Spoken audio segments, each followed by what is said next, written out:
আজকে আমি যে ছবিটা আঁকছি, একটা ফুলের ডিজাইন আঁকছি। দেখেন, প্রথমে আমি ফুলটা এঁকে নিচ্ছি, ফুলগুলো এঁকে নিচ্ছি। এইভাবেই আমি ডিজাইনটা করে নেব।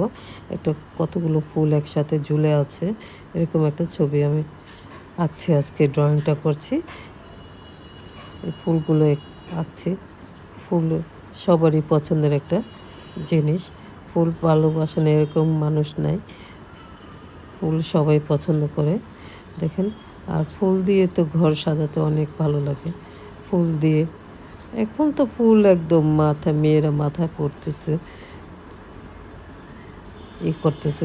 অনেক রকমের ফুল বাংলাদেশের বেশিরভাগ ফুলগুলোর মধ্যে গ্রান থাকে। আর অন্যান্য দেশের ফুল এত গ্রান থাকে না। যেমন বাংলাদেশের ফুলগুলো আছে বেলি ফুল, বকুল ফুল, তারপর আরও অনেক গন্ধরাজ ফুল। এগুলো অনেক গ্রান থাকে, কিন্তু আমি অন্য অন্য দেশে দেখেছি ও তো এই ফুলের অন্য ফুলের যেমন ডালিয়া ডালিয়া ফুলের ওরকম গন্ধ নেই। তারপর টিউলিপ ফুলগুলোর তো এরকম গন্ধ নেই, এরকম সেন্ট নাই যে বাংলাদেশে যে ফুলগুলো আছে। বকুল ফুলের তো অনেক গ্রান থাকে, গন্ধরাজ ফুলের তো অনেক গ্রান থাকে। তারপর বেলি ফুলের গ্রান থাকে, হাসনাহানা ফুলের গ্রান থাকে। হাসনাহানা ফুলের একটা গাছ আমাদের ছাদে আছে, অনেক ফুল ফোটে এবং সমস্ত বাড়ি যখন ফুল ফোটে সমস্ত বাড়ি গ্রানে ভরে যায়, ফুলের গ্রানে ভরে যায়। এই গ্রান সবারই পছন্দের একটা গ্রান। যখন ফুল ফোটে আমাদের ছাদের উপর গাছ, কিন্তু আমাদের রুমে গ্রানে ভরে যায় ফুলের গ্রানে। দেখেন কত আল্লাহর নিয়ামত এগুলো। মানুষের জন্যই তো আল্লাহ সৃষ্টি করেছে। আল্লাহর সৃষ্টির গুণের কথা আমরা বলে শেষ করতে পারবো না। দেখেন, আল্লাহ আমাদের যেমন খাবারের জন্য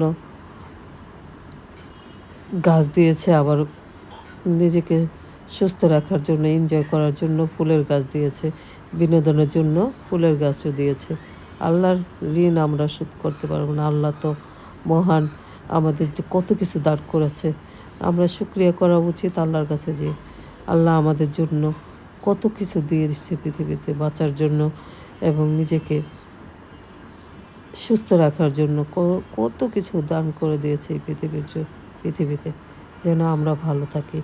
সেই ভালো থাকার মধ্যে আমরা একটু আল্লাহকে স্মরণ করবই।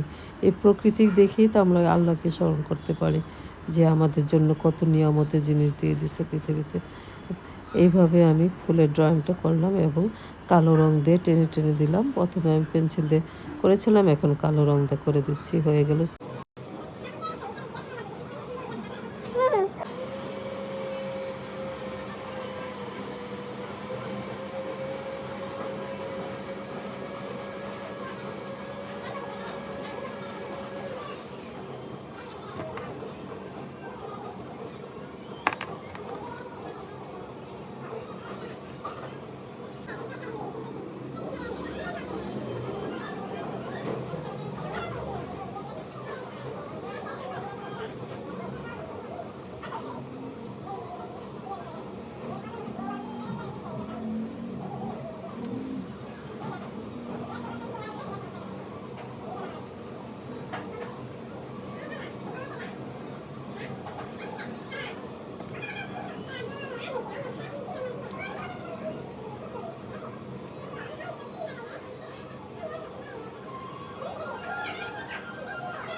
আমি আজকে যে ভিডিওটা করছি একটা মেহেদির ডিজাইন, আমি দেখুন যত ইজিভাবে করা যায় আমি এটা করার চেষ্টা করছি। প্রথমে আমি একটা দাগ দিয়ে নিয়েছিলাম পেন্সিল দিয়ে, কিন্তু পেন্সিল দিয়ে দাগটা বোঝা যাচ্ছে না, এই জন্য আমি একটা কালার পেন্সিল নিয়েছি, কালো কালার পেন্সিল নিয়েছি। দেখুন কালো কালার পেন্সিল দিয়ে আমি সুন্দর করে দাগ দাগ দেওয়ার চেষ্টা করছি এবং ড্রয়িংটা ডিজাইনটা করার চেষ্টা করছি।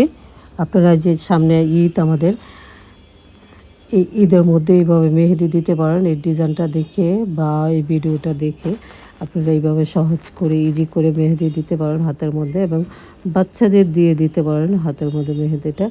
আমার একটু এলোমেলো হচ্ছে, কিন্তু যতটুকু পারছি চেষ্টা করছি ডিজাইনটা করার। দেখেন অতটুকু সুন্দর হচ্ছে কিনা জানি না, কিন্তু চেষ্টা করছি আঁকার জন্য, ডিজাইনটা করার জন্য। মেহেদিতে ঈদের মধ্যে মেহেদি দিতে আমরা সবাই পছন্দ করি। মেহেদি তো না দিলে ঈদই হয় না। মেহেদি না দিলে ঈদই মনে হয় না। হাতের মধ্যে যখন আমরা মেহেদি লাগাই চাঁদ রাতের দিন, তখন মনে হচ্ছে যে একটা উৎসব পরিবেশ তৈরি হয়। এই পরিবেশের মেন কারণ হলো হাতে মেহেদি দেওয়া। হাতে মেহেদি দিলে মনে হচ্ছে একটা উৎসব মুখর পরিবেশ, ঈদ মনে হয়।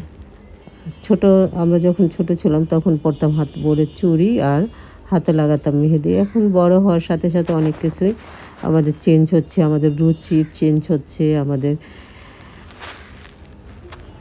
আশেপাশে পরিবেশের অনেক কিছু চেঞ্জ হয়েছে। যেহেতু বড় হয়ে গেছি, এখনকার বাচ্চারা তা ওইভাবে আর আমাদের মতো এনজয় করে না। আমরা চুড়ি পরার জন্য যে বেদিনী, জানি না আপনারা অনেকে চিনেন কিনা, যারা মাথায় করে চুড়ি বিক্রি করতো, বাড়িতে বাড়িতে গিয়ে ওই বেদিনীর দেরা ডেকে এনে হাত ভর্তি চুড়ি পরতাম। ঈদের কিছুদিন আগে থেকে চুড়ি পরা হতো, ডেকে ডেকে আনতাম। যখন রাস্তা দিয়ে বেদিনীরা চুড়ি বিক্রি করার জন্য হেঁটে যেত, তখন আমরা এই বেদিনীগুলো ডেকে ডেকে এনে হাত ভর্তি চুড়ি পরতাম। তখন তো মনে হতো ঈদ কত একটা আনন্দের। এখনকার বাচ্চারা শুধু মার্কেটে গিয়ে দৌড়ায়। আমরা তো যখন ছোট ছিলাম তখন আর মার্কেটে দৌড়াতাম না, মার্কেটে যেতাম না। বাবা যেটা নিয়ে আসতো ওইটাই আমরা জামা বানিয়ে বা জামা কিনে নিয়ে আসতো, ওইগুলোই পরতাম, এবং ওইটা দিয়ে আমাদের অনেক মজার ঈদ হতো। আর এখনকার বাচ্চাকে অনেক কিছু দেওয়ার পরও তারা এরকম মজা করতে পারে না, আমরা যেরকম ছোটোকালে মজা করেছি। এখনকার বাচ্চারা ওই মজাটা পাবে কোথায়, ওই আনন্দটা পাবে কোথায়? তারা খাঁচার মধ্যে থাকে, আমরা তো খাঁচার মধ্যে